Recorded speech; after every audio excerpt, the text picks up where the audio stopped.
रहीम।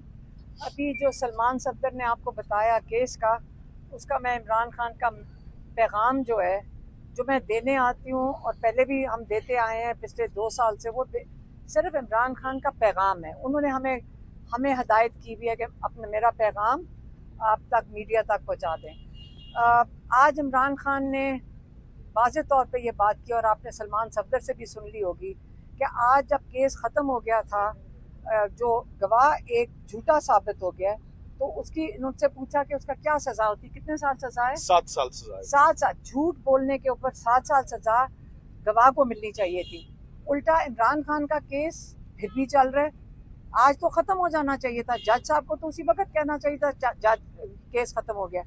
इस पे इमरान खान ने आज कहा है कि इस वक्त इमरान खान का ट्रायल सिविल ट्रायल नहीं चल रहा, इस वक्त इमरान खान का ट्रायल मिलिट्री ट्रायल चल रहा है। वहाँ पे 2-3 मीडिया के लोग आते हैं जो जिनको बेचारे इस वक्त तो उनको इजाज़त ही नहीं कोई सवाल करें या बात करें, तो इमरान खान की बात कोई बाहर मीडिया के थ्रू अगर उन्होंने बात भी आजकल करते हैं तो नहीं आती है। इससे वो हमें कहकर भेजते हैं। उन्होंने कहा इस वक्त मेरा मिलिट्री ट्रायल चल रहा है, ये बिल्कुल सिविल ट्रायल नहीं है। कहते हैं कि जो कुछ उनके हकूक हैं, जो जेल के कवानीन के मुताबिक, जो पाकिस्तान के कवानीन के मुताबिक, वो भी सहूलियात बुशरा बीबी और इमरान खान को जेल में नहीं मिल रही हैं। एक वो आइसोलेशन में है, उनकी सारी मुलाकातें बंद कर दी गई हैं, किसी को उनसे मुलाकात करने की इजाज़त नहीं है, और ये जेल के कवानीन के खिलाफ है। उनको अपने बच्चों से बात करने की 8 महीने में एक दफ़ा करवाई गई है। वो किताबें मांगते हैं जब तक जज ना बैठा हो, और बेचारे जज साहब, इसलिए इमरान खान कह रहे हैं मिलिट्री ट्रायल चल रहा है, क्योंकि जज हुक्म देता है सामने हमारे, पुलिस को कहता है कि जाके इनकी किताबें ले आओ, जाके इनको सहूलियात दे दो, इनका टीवी चला दो, इनके जो आइसोलेशन है वो ख़त्म करो, लोगों की मुलाकात करा दो। जज इमरान खान कहते हैं जज फैसला नहीं कर सकता, उसके हाथ में कुछ भी नहीं है। ये जो ट्रायल चल रहा है, ये ऑर्डर आते हैं कर्नल साहब से, और कर्नल साहब डायरेक्ट आसिम मुनीर से ऑर्डर लेकर ये केस भी चला रहे हैं। अगर जज के हाथ में होता और उसने कानून के मुताबिक करना होता, इस वक्त अब तक वो केस ख़त्म करके इमरान खान और बुशरा बीबी रिहा हो चुके थे इस केस में भी। ये तो पहला उनका पॉइंट था कि इस वक्त सारा कानून आसिम लॉ के नीचे है। दूसरी बात उन्होंने की अफगानिस्तान के ऊपर। उन्होंने कहा जो ऑपरेशन चल रहा है, जो हमारे इलाकों में ऑपरेशन चल रहा है, उन्होंने 3 पॉइंट्स बताए। उन्होंने कहा देखें, अगर आपने अमन लाना है, इसमें 3 लोगों का शरीक होना बहुत ज़रूरी है। एक अफगानिस्तान की हुकूमत, दूसरा अफगानिस्तान के लोग, और तीसरा हमारे इन इलाकों के लोग जहाँ पे ऑपरेशन कंडक्ट किया जा रहा है। इन सबको मिलकर, इन सबको साथ लेकर जब तक नहीं चलेंगे, कोई ऑपरेशन किसी दहशतगर्दी के खिलाफ कामयाब नहीं हो सकता।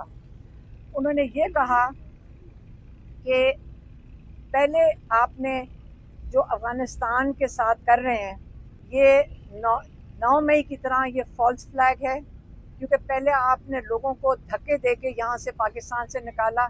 वो लोग जो आपका ना दीन और ना इंटरनेशनल रेफ्यूजीज़ के जो कानून है वो इजाज़त देते हैं कि आप तीन नस्लों से यहाँ बैठे हुए जो हमारे मुहाजिरीन थे, हमारे मुसलमान भाई थे, वो उनको आपने ज़बरदस्ती शॉर्ट नोटिस पे आपने उनको कहा पाकिस्तान से निकल जाएं।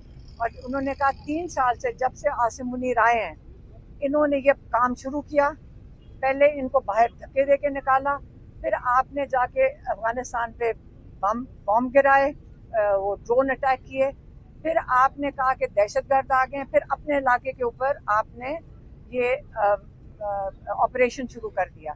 इसमें उन्होंने कहा हमारे अहलकार शहीद हो रहे हैं, हमारे पुलिस के अहलकार शहीद हो रहे हैं, हमारे जो हमारे फौजी हैं, जो सिक्योरिटी फोर्सेस वाले हैं, वो शहीद हो रहे हैं, और बेगुनाह लोग भी शहीद हो रहे हैं। ये तरीक़ाकार ऑपरेशन से अमन नहीं आता, अमन बातचीत से आता है। इसलिए उन्होंने रिक्वेस्ट किया, और हमने उनको बताया था कि आपके MNAs और MPs भी आज आपके यहाँ कोर्ट हियरिंग के लिए आए हैं, तो तो उन्होंने कहा मैं चाहूँगा कि सारे KP के MNAs और MPAs CM के साथ बैठें और यहाँ पे अमन के जो 3 चीज़ें हमने नुकात बताए हैं इसके ऊपर अमल करें और जल्द से जल्द यहाँ पे हर किस्म का जो वो जो मसाइल हैं, ख़ास तौर पर क्योंकि इन इलाकों में सैलाब भी आया हुआ है, आपने इसको फौरी तौर पे ये जल्दी बंद करें पहले कि इन्हीं अटैक्स की वजह से दहशतगर्दी सचमुच बढ़ जाए। एक दूसरा उन्होंने कहा कि सारे जो अलायंस के लोग हैं, मैं क्योंकि CM साहब को वो अफ़गानिस्तान नहीं जाने दे रहे हमारी यहाँ हुकूमत सेंटर की, उन्होंने कहा जो अलायंस के हेड हैं महमूद अचकज़ई साहब, वो अपने अलायंस को एक अमन डेलीगेशन लेकर जाएं, अमन डेलीगेशन लेकर जाएं अफ़गानिस्तान और उनके साथ मिलकर मुशावरत करके इसका हल ढूंढें। ये इमरान खान का दूसरा पॉइंट था। तीसरी बात उन्होंने की क्या थी? तीसरी बात माफ़ कीजिएगा, मैं थोड़ा सा जहन से निकल गया था। तीसरी बात उन्होंने बात की पाकिस्तान में, उन्होंने कहा कि पहले हमारा मैंडेट चोरी हुआ, हमने फिर भी मेरे पर नहीं, उन्होंने कहा पहले मेरे पर केसेस हुए, मैंने फिर भी कहा कि मैं कानूनी अपने सारे केसेस अदालतों के सामने मैं फेस करूंगा, मैं अपना इंसाफ अदालतों से दूंगा। और उन्होंने शुरू से यही बात की थी, उनको ऑफर्स आए कि आप मुल्क छोड़ के चले जाएं, आपके केसेस 300 केसेस हैं आपके ऊपर। उन्होंने कहा नहीं, मैं अपने सारे केसेस का सामना करूंगा। उन्होंने अपने केसेस का सामना किया, 3 साल से ज़्यादा हो गए जो वो अपने केसेस का सामना कर रहे हैं। फिर उन्होंने कहा कि उन्होंने हमारी पार्टी के ऊपर जुल्म किया, उन्होंने हमारा इलेक्शन चोरी किया, उन्होंने इलेक्शन मैंडेट, उन्होंने जो 2/3 मेजॉरिटी थी आपने चोरी कर ली। अच्छा चलें, हमने तो जाकर हम अदालतों में गए, फिर भी हम अदालतों में गए, इस इलेक्शन कमीशन में गए, कोई इंसाफ नहीं मिल रहा। लेकिन इस हद तक कि अब एक रिपोर्ट निकली है कॉमनवेल्थ की रिपोर्ट लीक हुई है। ये रिपोर्ट हमारी हुकूमत को, उन्होंने कॉमनवेल्थ के ऑफिस ने कहा है कि ये रिपोर्ट हमारी हुकूमत को भी दी गई थी, ये इलेक्शन कमीशन को भी दी गई थी कि पाकिस्तान में धांधली और वोट चोरी किया गया है।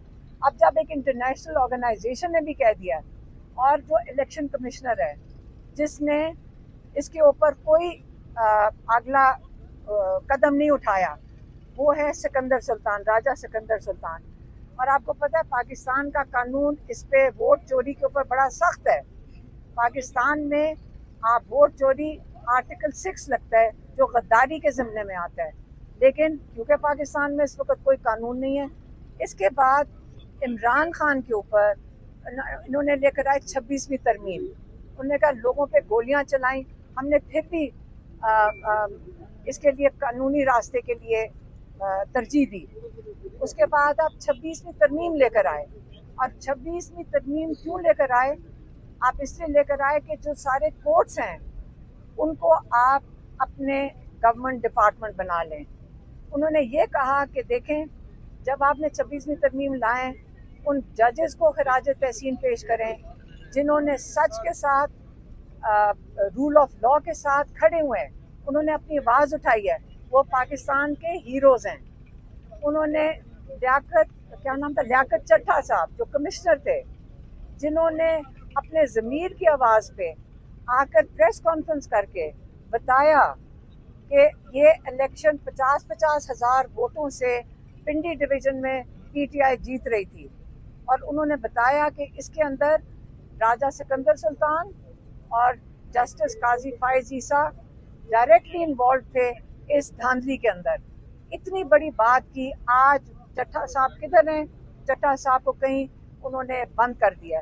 लेकिन ये पाकिस्तान के हीरो हैं, उन्होंने आवाज़ उठाई, उन्होंने ये नहीं सोचा कि मेरे साथ क्या होगा। वो कमिश्नर थे, वो अपने ओहदे की फिक्र कर सकते थे, लेकिन उन्होंने आवाज़ उठाई।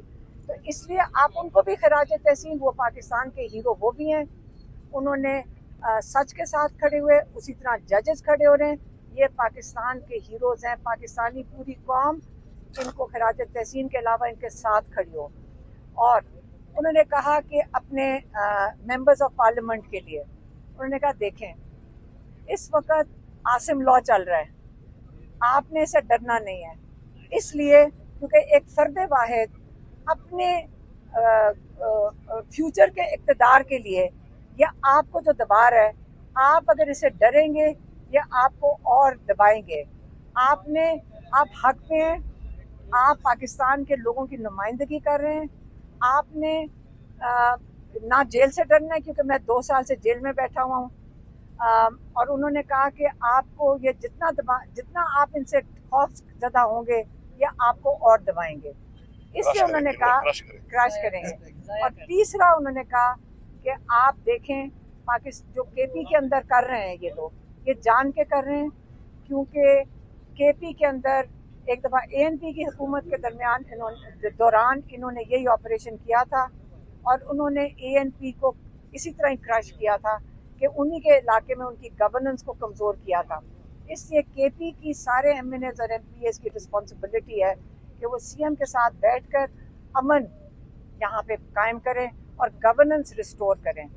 और तीसरा क्या था वो वाला, हाँ, और अगर उन्होंने कहा कि देखें, अगर आपके लिए मुश्किलात पैदा करते हैं, आप सिर्फ एक काम करें, जो मेरा पैगाम है उसको रीट्वीट कर दें सारे MNAs MPAs और पार्टी के लोग, सिर्फ मेरे ट्वीट को रीट्वीट कर दें ताकि सारे एक पेज पे हों।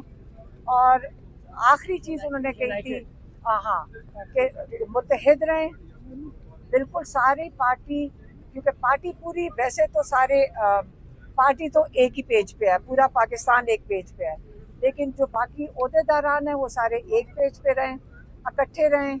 और क्योंकि आपने जो मुकाबला कर रहे हैं वो एक जुल्म का मुकाबला कर रहे हैं, आप मार्शल लॉ का मुकाबला कर रहे हैं, आप आसिम लॉ का मुकाबला करें, और ये चलेगा नहीं, क्योंकि जुल्म का निज़ाम नहीं चल सकता इंशाल्लाह। और उन्होंने एक और जो हदायत भेजी थी वो थी कि आप पेशावर में फ़ौरन जलसा करें और सबको बुलाएं वहाँ पे पेशावर में। और एक जो पहला स्टेप है, उन्होंने कहा है कि बहुत बड़ा जलसा इंशाल्लाह होगा, सारे जमा होंगे। और यहाँ से कहते हैं उन्होंने ये भी कहा कि ये जो हम कमेटियों से निकल रहे हैं, हमने इनको लेजिटिमाइज बहुत देर कर लिया है।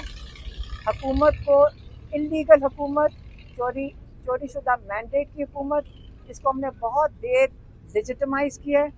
हमने क्योंकि कानूनी रास्ता इख्तियार कर रहे थे, लेकिन अब वक्त आ गया है कि हम इनको लेजिटिमाइज नहीं करेंगे। इसे जो पहला कदम था, हमने कमेटियों से कौन सी नेशनल असेंबली की कमेटियों से और सेनेट की कमेटियों से सबको कह दिया है कि वहाँ से उनसे निकल जाएं और रिज़ाइन कर दें। और वो अगला जो लाएमल है, आज उन्होंने नहीं दिया, आज उन्होंने सिर्फ जलसे का दिया है और ट्वीट का दिया है, और बाकी जो है वो मेरे ख्याल में अगली दफ़ा देंगे। मेहरबानी, शुक्रिया।